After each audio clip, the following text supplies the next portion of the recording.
আপনার হাত ধরে নিন, হাত ধরে নিন,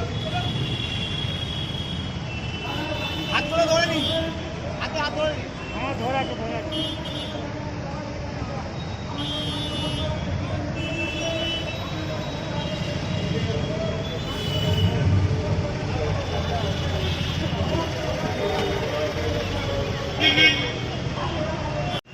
এই কারখানাগুলো চালুর দাবিতে এবং এখানকার শিল্পের পরিবেশকে ফিরিয়ে আনার দাবিতে আজকে মানববন্ধন।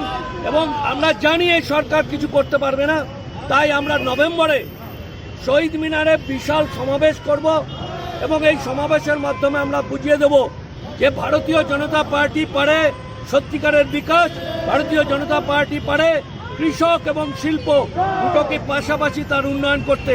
তাই এই সরকারের আর বাংলায় থাকার কোনো প্রয়োজনীয়তা নাই, তার বার্তা দেওয়ার জন্যই নভেম্বরে আমরা শহীদ মিনারে শেখ বাংলাকে যে শিল্প বন্ধার আজকে একটা জায়গায় নিয়ে গেছে।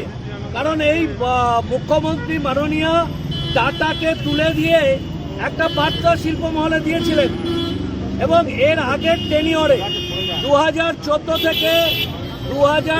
থেকে 2019 অব্দি এই টেনিয়রে 80,000 কোটি টাকা আর কেন্দ্র সরকার দিয়েছিল পশ্চিমবাংলার শিল্পের উন্নয়নের স্বার্থে। ইনি একটার পর একটা বিজনেস সামিট করেছেন, ইনি তোলন করেছেন, সব হয়েছে, কিন্তু পশ্চিমবাংলায় একটাও যারা মই সই করেছে তারা কেউ এখানে আসেনি, কোনো কারখানা তৈরি হয়নি, বরং আরো বেশ কিছু কারখানা বন্ধ হয়ে গেছে।